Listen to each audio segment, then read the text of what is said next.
Hello दोस्तों, एक बार फिर स्वागत है आप सभी का मेरे इस चैनल घोसली बेस्ड प्रोडक्शंस के ऊपर। तो आज की ये वीडियो एक अवेयरनेस वीडियो, एजुकेशनल वीडियो है ये, ठीक है। तो इस वीडियो में मैं बात करूँगा एक कंप्यूटर साइंस के अंदर, हालांकि मैं स्टूडेंट रहा हूँ उस फील्ड का, तो मैं एक सब्जेक्ट की बात करूँगा डिस्क्रीट मैथमेटिक्स की, जो कि लॉजिक बिल्डिंग के लिए यूज़ किया जाता है, ठीक है।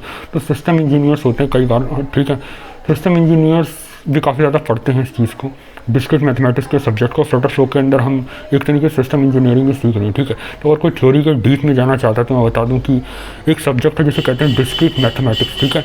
और ये सब सब्जेक्ट जो है ये 11th-12th की मैथ इसमें नहीं होती, ये कोई डिफरेंशिएशन या इंटीग्रेशन का पार्ट नहीं है। ये जो सब्जेक्ट है मेनली इसके अंदर ग्राफ थ्योरी होती है। ग्राफ थ्योरी वो बार ग्राफ्स नहीं होते जो कि हम पढ़ते हैं। ग्राफ थ्योरी के अंदर होता क्या है कि नोट्स होते हैं, और नोट्स क्या होते हैं कि कुछ सर्कल्स होते हैं, कुछ पॉइंट्स होते हैं, उन्हें आपस में लाइन के ज़रिए कनेक्ट कर दिया जाता है, ठीक है। तो और इस तरीके से ग्राफ बनता है, ठीक है। तो ग्राफ मेनली क्या होता है कि एक कुछ सर्कल्स होते हैं और उन्हें लाइन से कनेक्ट कर दिया जाता है, ठीक है। और इन्हें फिर क्या कहते हैं, ग्राफ कहते हैं। नोट्स होते हैं कुछ, और जो सर्कल्स होते हैं उन्हें नोट्स कहते हैं, और जो लाइनें होती हैं उन्हें क्या कहते हैं, उन्हें कनेक्ट करती हैं आपस में लाइनें, ठीक है। और आपस में मिलकर एक नेटवर्क बनाती हैं, ठीक है। अब इसी चीज़ से सिमिलर चीज़ें डाटा नेटवर्किंग के अंदर, कंप्यूटर नेटवर्क्स के अंदर, और साथ ही साथ क्या कहते हैं कि सिस्टम इंजीनियरिंग के अंदर ये कॉन्सेप्ट यूज़ किए जाते हैं डिस्क्रीट मैथमेटिक्स की चीज़ों को समझने के लिए, ठीक है। तो डिस्क्रीट मैथमेटिक्स एक तरह का मैथमेटिकल मॉडल प्रोवाइड करता है और क्या कहते हैं सॉफ्टवेयर इंजीनियर्स को चीज़ों को समझने के लिए, ठीक है। तो उसके अंदर जो कई सारी चीज़ें आती हैं, सबसे पहले तो सर्च थ्योरी आती है, सेट थ्योरी इसके अंदर आती है। सेकंड इसके अंदर रिलेशंस आते हैं, ठीक है। थर्ड आता है न्यूमेरिकल एनालिसिस, ठीक है। और फिर ठीक है ग्राफ थ्योरी चौथा, जो कि मैंने बताया। और साथ में क्या कहते हैं मैथमेटिकल इंडक्शन, और इस तरीके से कई अलग अलग टॉपिक्स चीज़ें उसके अंदर आते हैं, ठीक है।